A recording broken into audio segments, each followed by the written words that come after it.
여러분 시청자 여러분 안녕하십니까. 차 한잔의 도론도담 시간입니다. 예, 이거 너무 같은 경치만 보여드리니까 제가 식상합니다. 그래서 밖에 오른쪽으로 방향을 틀어서 저 화려한 해운대의 불빛, 아파트빛, 아파트 뭐 욕을 얻어먹어도 밤에는 보기 은 좋습니다. 예, 보여드리면서 한번 해보도록 하겠습니다. 자, 창문 이 정도 올리고 오늘 이번 시간에는 저기 그 댓글에 대한 세미나를 하려고 했는데 아이고 화면이 왜 이래. 갑자기 또 와이파이가 잡혀가지고 이걸 하게 되었습니다. 이 선사들의 삶과 깨달음, 그 부분 이제 마지막 편으로 지난번 시간 만화가 들어있는 건 백봉 김기추 선사 편을 끝으로 마쳤고요. 그때 예고해드린 그 해산스님, 해산스님에 대해서 쭉 제가 읽어드리도록 하겠습니다. 어느 블로그에 있는 글인데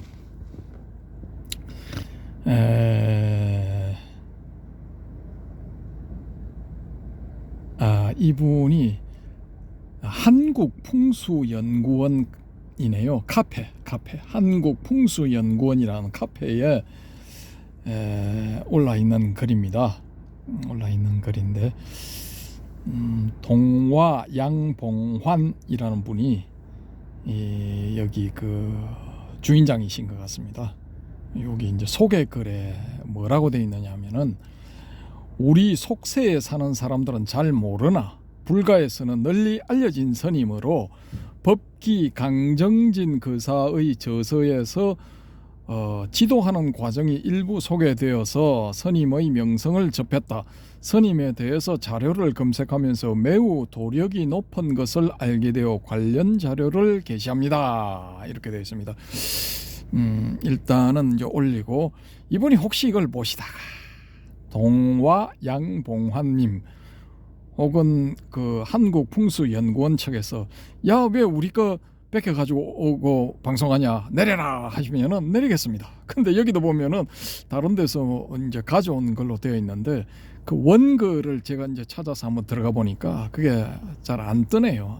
안 떠서 한국풍수연구원, 동화 양봉환 님이 올려놓으신 이 글을 2023년 4월 13일 21시 05분에 올려놓은 글로 조회수 314로 되어 있네요. 제가 이제 읽어드리도록 하겠습니다. 해산스님 이야기. 스님의 속명은 경출이고 법명은 수진이며 당호가 해산입니다. 1910년 9월 16일 경상북도 청도군 매전면 신촌리 구촌마을에서 아버지 오산정씨 관영과 어머니 안동권 씨의 사남 일녀 중 장남으로 태어났습니다. 아버지가 정씨 문중의 종손이셨기 때문에 경출 소녀는 다음 세대의 종손자질을 갖추기 위해 유학에 정통한 선생님을 사랑방에 모셔두고 어린 시절부터 한문과 유서를 깊이 있게 배웠습니다. 그래서 불문에 귀하기에 앞서 유가경전의 묘리를 공부했습니다. 그러나 갑자기 가세가 걷잡을 수 없이 기울어져 고향을 떠나 밀양으로 이사를 가게 되었습니다. 그곳에서 아버지는 생계를 위해 대서소에서 대필업을 했으며 경출 소녀는 참기름집 일을 거들면서 가게를 도왔습니다. 그러다 보니 자연스럽게 배달차 인근의 절을 자주 드나들게 되었으며 불문에 귀할 뜻을 세우게 되었습니다. 특히 표충사 내원암을 처음 방문했을 때 여기가 바로 내가 살 곳이다 라는 생각이 들었다고 했습니다. 1926년 우리 나이로 17살이 되던 해, 처음에는 청도 운문사 사리암으로 입산을 했다가 표충사 내원암으로 옮겨와 박다몰 화상문화로 출가하게 되었습니다. 은사 다몰 스님은 사내에서뿐만 아니라 절 아래 마을 사람들에게도 참 스님, 큰 스님으로 추앙받는 분이었습니다. 마을 사람들이 보릿고개를 넘기지 못하고 부황이 들어서 하나둘 쓰러져 가던 그런 시절, 마을에 해산할 날이 가까워 오는 집이 있으면, 즉 아이를 낳을 날이 가까워 오는 집이 있으면 다몰 스님이 어떻게 하셨는지 아무도 모르게 밤중에 쌀과 미역을 넉넉하게 그 집 마당에 두고 가십니다. 배고픔을 이겨보려고 나물 떠들어 산에 올라가면 큰 가마솥에 밥을 가득히 하고 큰 솥에 국을 넘칠 만큼 끓여 놓고서 절 입구에서 기다리다가 사람들을 끌고 가서 배불리 먹였습니다. 이게 이제 도력이지. 이런 게 도력입니다. 그리고 다몰 스님에게는 잘못된 일이란 것이 없습니다. 항상 그 참 잘된 일이네 라는 말을 입에 달고 계십니다. 누가 다쳤다고 해도, 집에 불이 났다고 해도, 심지어 누가 죽었다고 해도 잘된 일입니다. 한 번은 범둔 마을에 사는 서시보살이 찾아와 스님께서 기도해 주신 덕분으로 얻었던 손자놈이 홍역을 이기지 못하고 그만 저 세상으로 가고 말았습니다. 저희들의 불찰로 그런 일이 생기게 되어 송구스럽습니다. 라고 못내 슬픈 속내를 감추지 못하고 말을 했습니다. 그런데 스님 대답이 그 참 잘된 일이네 하는 것이었습니다. 그 이후로는 그 보살님을 내원함에서 볼 수가 없었습니다. 열받았겠죠. 다몰 스님은 해방되기 몇 해 전에 입적하셨습니다. 밤중에 다비했던 장소에서 자동차 불빛처럼 밝게 방광을 했다고 합니다. 이 다몰 스님도 도인이시네요. 도인이셨네요. 이미 이제 입적하신 분, 해방되기 몇 해 전에 입적하셨답니다. 그 다몰 스님의 제자인 해산 스님은 출가한 지 2해가 넘은 1928년 10월에 표충사에서 해담 스님을 계사로 사미계를 받았습니다. 그리고 1934년 늦가을 아궁이에 불을 지피다가 산매에 들어 바지에 불이 붙는 것도 모르고 있다가 깨어나서 공부에 힘을 느끼고 가행정진을 결심하셨습니다. 요거 제가 이거 어릴 때 시골에 있는 외갓집에 놀러 가면은 곶불 부뚜막에 그 곶불 떼는 게 그게 좋아서 앉아가지고 불 떼다가 외숙모한테 쫓겨나고 남자가 보게 들어온다고 쫓겨나고 그랬거든요. 근데 이게 안 되는 게 곶불 뗀다고 막 이렇게 불 솔가지 같은 거 그다음에 갈비라고 했는데 그때는 그 낙엽 마른 거 뭐 이런 거 밀어놓고 하면은 낙엽 마른 건 불 잘 붙거든요. 그러면은 화력이 너무 잘 타올라 가지고 이게 밖에까지 아궁이 밖까지 뜨끈뜨끈해. 그러면 다리를 이렇게 걸치고 있으면은 그 좀 오목하게 들어가 있잖아요. 불 들어가는 부분은 거기 걸치고 있으면은 화끈화끈 뜨끈뜨끈했거든요. 이게 모를 리가 없어. 근데 이걸 몰랐다는 거는 말 그대로 산매에 들었다는 겁니다. 이분은 이제 타고난 거지. 이 해산 스님은 타고난 겁니다. 이미 전생에 공부가 다 됐어. 이제 이것만 쌀 그 찢기만 하면 되는 겁니다. 아무튼 저는 그렇게 생각합니다. 1934년 늦가을 아궁이에 불을 지피다가 산매에 들어 바지에 불이 붙은 것도 모르고 있다가 깨어나서 공부에 힘을 느끼고 가행정진을 결심하였습니다. 은사스님께 동상암, 지금의 진부람에 올라가서 혼자 한 철을 보내며 공부하겠다고 여쭈니 흔쾌히 그래 중원 공부해야지 하시며 양식을 마련해 주셨습니다. 동상암 옆 석벽의 높은 벼랑 위에는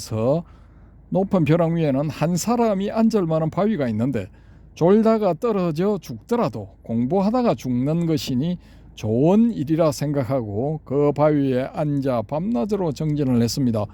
그러던 어느 날 이른 저녁 공양을 지어 먹고 남은 밥 한 그릇을 소단에 넣어두고서 설거지한 손을 옷에 문지르면서 바위로 올라가 앉았습니다. 그때 갑자기 회오리 바람 한 자락이 일어나 억새풀 숲을 밭고랑 타듯 양옆으로 가르며 지나가는 것이었습니다. 그래서 그것을 쳐다보고 있었습니다. 그런데 불현듯 머리 위에 무엇이 얹혀 있다는 느낌이 들어서 손으로 훔쳐보니 눈이었습니다.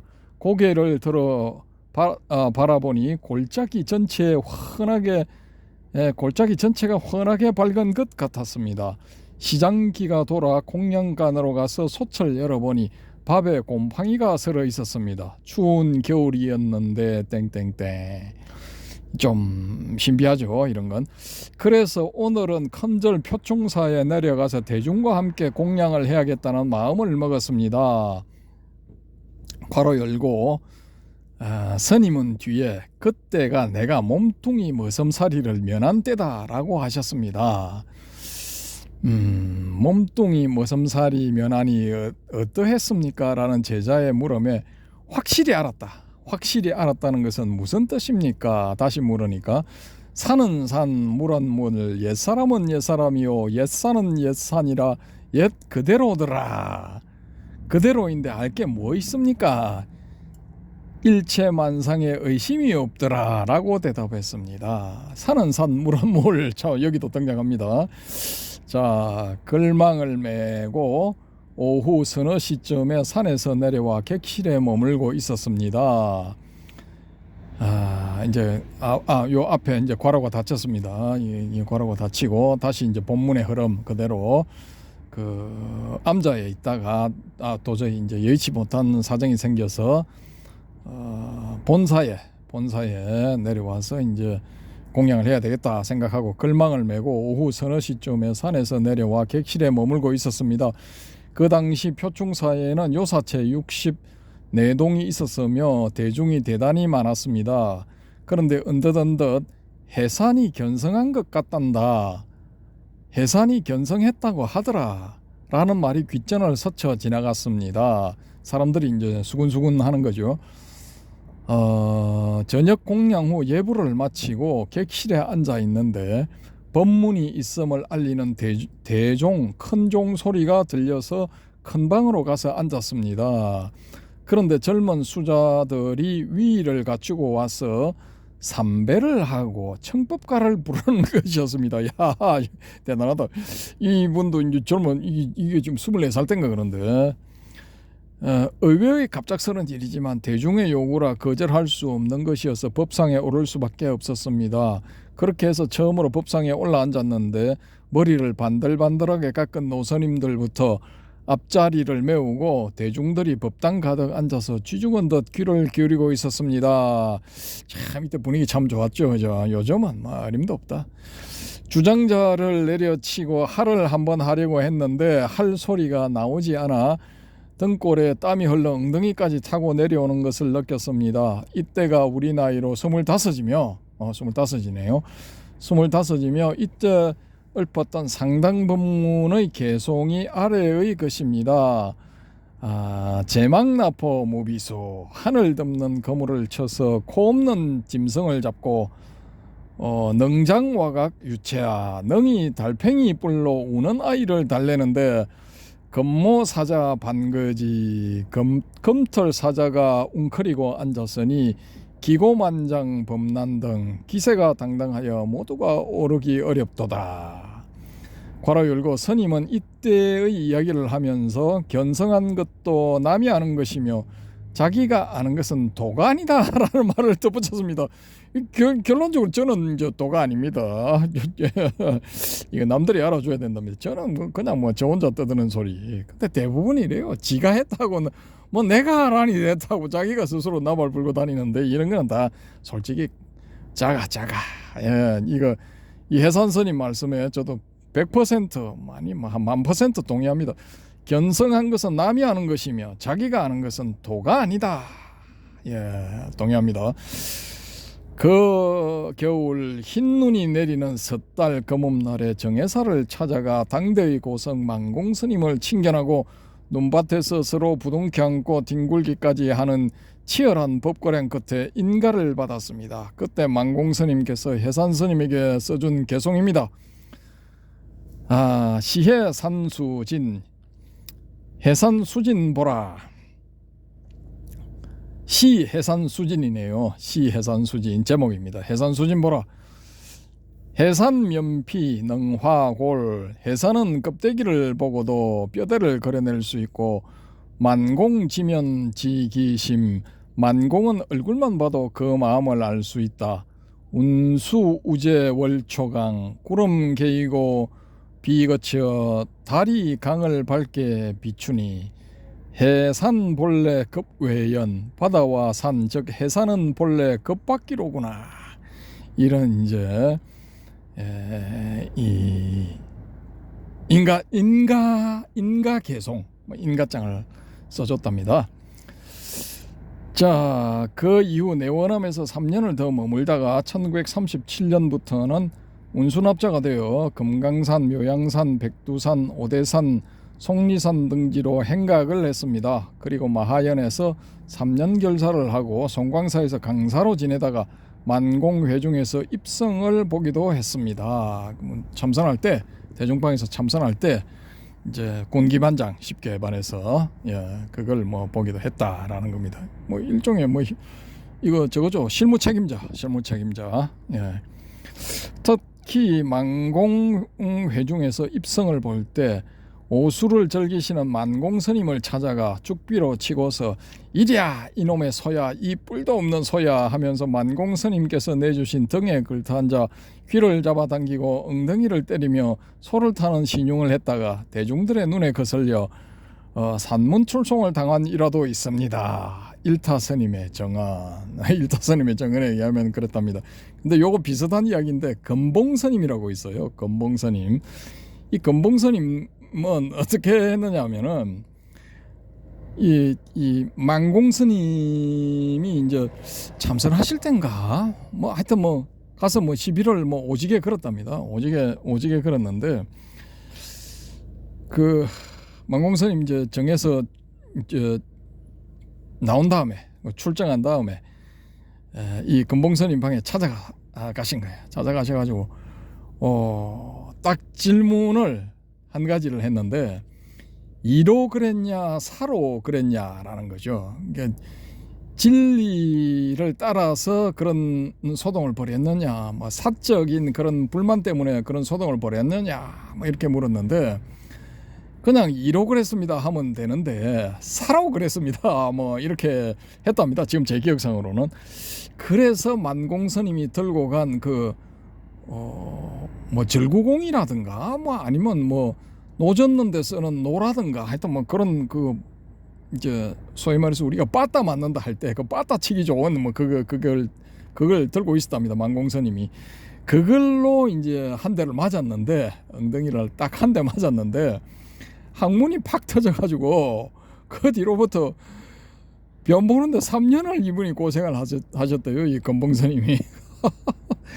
이 금봉스님도 좀 대단하신 분이죠. 야, 결국은 이제 이 법거래가 한 번에 막 3년 개고생을 한 겁니다. 이게 진짜 뭐 힘들죠. 이거 뭐 다른 데로 뺄 방법이 없으니까 그쪽으로 빼야 되는데, 그게 터져가지고 아물만 하면 나오고 하니까 개고생이죠. 진짜 말 그대로.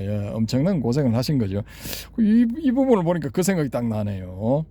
근데 해산스님도 그렇고 금봉스님도 그렇고 이거 만공스님의 평소에 그런 어떤 모습 뭐 이런 데 대해서 이 불만이 좀 있었던 것 같습니다.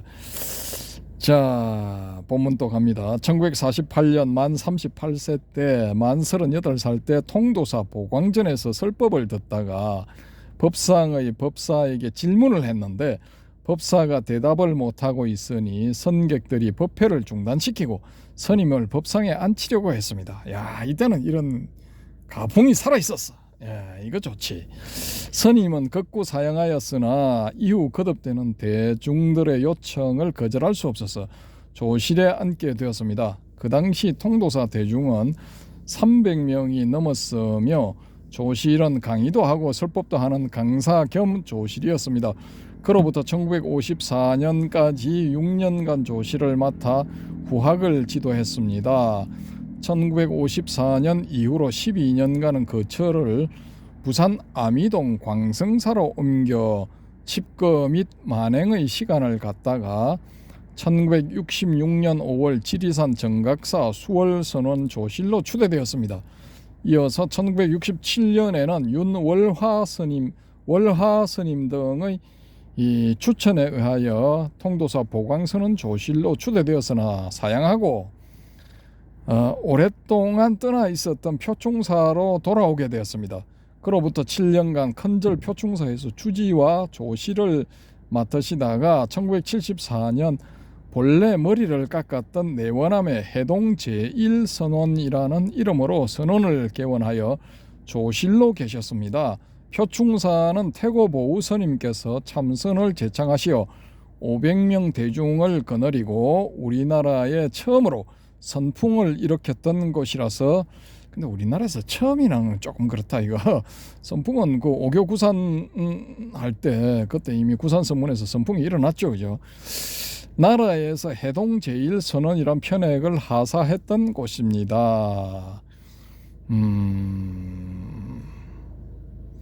자, 해산 스님은 내원암에서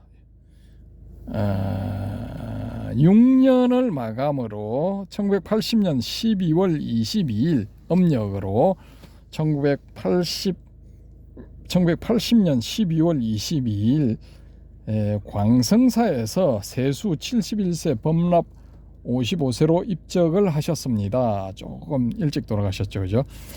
한 10년 20년 더 사실 수도 있었는데 뭐 아무튼 그렇습니다. 광성사라고 하는 거 보니까 부산 광성사 같은데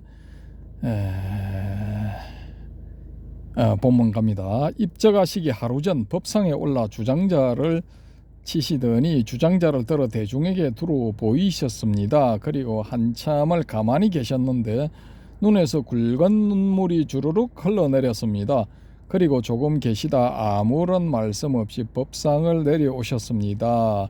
남은 것 없이 다 주고 가시면서도 더 주지 못하는 안타까움이 눈물로 변하여 흘러내린 것입니다. 뭐 그럴 수도 있고, 섭섭하니까 또 나 내일 갈 건데 이 인간들이 아무것도 모르네 뭐 섭섭하니까 또 뭐 그렇게 눈물이 났을 수도 있는 겁니다. 입적하시고 호주머니에서 나온 전재산 3,000원이 스님의 삶을 정언해 주는 것이었습니다. 야, 이거는 뭐 대단한 거죠. 전재산이 3,000원밖에 없었다는 거는 이거 진짜 운수납자, 선객, 선사의 삶을 살다가 가신 분이다라는 걸 이제 증명을 해주는 겁니다. 요즘은 뭐 이렇게 나오면 참 무능했네 뭐 이렇게 되는 거죠. 뭐 한 3천만 원 정도는 나와야 돼. 그래야 막 기분 쳐주고, 한 3억 정도 나오면 아이고 큰 스님 가셔서 무척 섭섭합니다 하고 이제 뭐 따끔하시 하는 거지, 제자들이. 뭐 그런 세상입니다. 어디까지나 저희 내피셜. 스님은 생전에 살인은 남기시겠습니까? 라는 제자의 질문에 안을 한다. 그걸 찾느라고 시체 태운 죄를 뒤적이는 그게 할 짓이가? 라고 하셨습니다. 그리고 열반송을 부탁하는 제자에게 먹을 갈게 하시고 붓을 들었다가 그만두자 하시며 붓을 놓아버렸습니다. 스님이 입적하신 후 다비를 하니 신비스럽게도 두개골 안쪽 빈 공간에서 오색 영롱한 빛이 찬란하게 방광하고 있었습니다. 빛의 사리를 남기신 것입니다. 출저 해산스님 이야기 1. 작성자 오심아라리 이렇게 되어 있는데죠. 오심아라리 해산스님 이렇게 해서 찾으니까 안 나오더라고요. 그래서 여기 한국풍수연구원 여기 들어가서 지금까지 읽어드렸습니다. 해산스님 이야기 1 했으니까 2가 있겠죠, 그죠? 2가 이제 또 조금 이야기가 있는데 지금 와이파이가 안 잡히는, 잡기 어려운 관계로 겨우 잡아왔는데 잡기 어려운 관계로 제가 그냥 간단하게 그 중에서 핵심만, 키포인트만 제가 가장 마음에 들었던 부분 대해서 말씀을 드리고자 합니다. 그게 뭐냐면은 이 방생을 하게 되었는데, 방생이 뭡니까? 산 목숨을 살려주는 것 아닙니까? 근데 이 해산 스님이 새를 사오느라 하셨는지 뭐 가져오라 하셨는지 아무튼 뭐 세 장의 새가 든 세 장을 가져와서 그걸 뭐 열어버렸어. 그러니까 새들이 날아갈 거 아닙니까? 그러니까 옆에 있던 한 스님이 시비를 건 거야. 아니 그 세장에 갇혀 있던 새를 밖으로 내보내면은 쟤들이 며칠이나 살아 있겠느냐. 저거 방생이 아니라 오히려 살생이다. 뭐 이렇게 된 겁니다. 그러니까 이 해산스님이 그래 당신은 그 새의 본질이 뭔지 아냐? 그러니까 우리 해오름님 새의 본질이 뭡니까? 자유롭게 날아다니는 거. 오케이. 야 요즘 성적 좋다니까. 이 해산스님이 새의 본질은 나는 데 있다. 근데 저게 갇혀 있으면 저게 본질에 충실한 거냐? 아니잖아. 죽은 새잖아. 단 며칠이 될지언정 혹은 몇 시간이 될지언정 뭐 자유롭게 날다가 자기 본질을 충실하다가 죽는 게 그게 좋은 거지. 갇혀 있는 게 그게 뭐 좋은 거냐? 본질을 구별을 못하는 게 그게 좋은 거냐? 그래서 내가 세상을 열었다. 불만 있냐? 뭐 그런 거죠. 아무튼 뭐 저는 그 부분이 좀 마음에 들었는데 제가 봤을 때는 이게 이제 본질이라고 하기보다는 실존이라고 해야 될 것 같아요. 실존. 예. 그러니까 이 이제 실존주의. 예. 서양의 주요 철학 사조였던 20세기 초반 중반을 석권했던 풍미했던 실존주의. 그게 떠오르더라고요. 그 부분을 딱 봤을 때. 그러니까 새의 실존은 나는 거예요. 본질이라기보다는 실존. 날아야 자기의 본질을 실질적으로 구현을 해내는 게 되는 거죠. 그러니까 그게 실존주의라는 겁니다. 이게 돌을 닦는다 하면은 이게 도닦음을 혹은 그 도닦음의 결과를 현실 생활에서 구현을 해내야 돼. 그러지를 못하면은 이거 돌을 닦은 게 안 되는 거야. 그러니까 실존이 안 되는 거예요. 본질은 뭐 한 소식을 했다 치면은 본질은 이제 갖추었을지라도 실존이 안 되는 거예요. 실존을 구현을 해야 되는데 그게 안 된다라는 겁니다. 요즘 풍토는 본질을 구현해내지도 못했지만은 실존도 구현을 하지 못한다라는 겁니다. 어디까지나 저의 뇌피셜. 그런데 이 해산스님은 그게 뭔지, 본질이 뭔지, 실존이 뭔지 다 감을 잡고 있었다라는 거죠.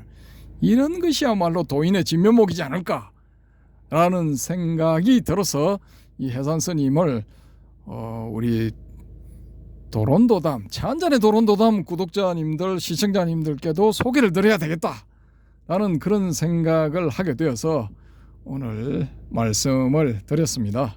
그래서 이 해산스님 같은 훌륭한 분이 한 10년, 20년 더 생존해 계셨다면 또 조금 이렇게 불교가 달라졌지 않았을까, 뭐 그런 생각이 드는데 또 이런 분은 또 구석에 쿡 처박혀가지고 잘 안 알려져.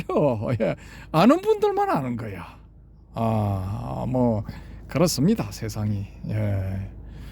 그래서 이상으로 뭐 완전히 마치도록 하겠습니다. 선사들의 삶과 깨달음 완전히 마치고 또 이제 뭐 이런 비슷한 분이 발견 내지 발굴이 되면은 중간에 또 뭐 깜짝 소개로 소개를 드리도록 하겠습니다.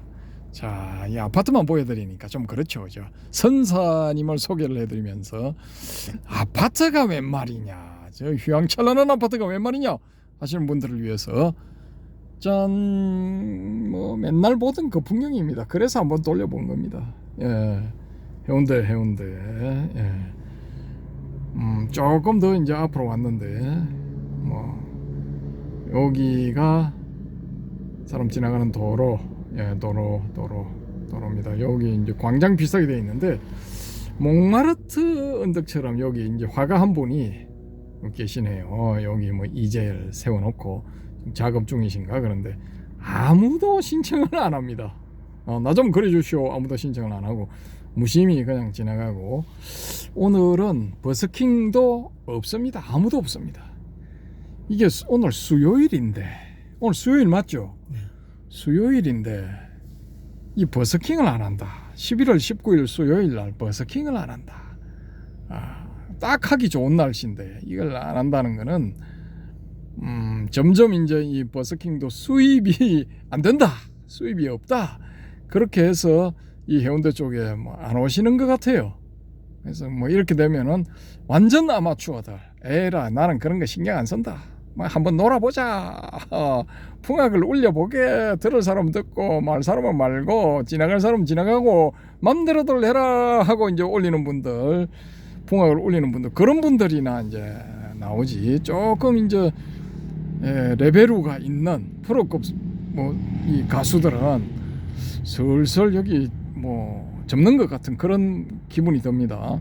뭐 토요일 일요일은 좀 하실라나. 아무튼 뭐 주중인데 안 되고 있습니다.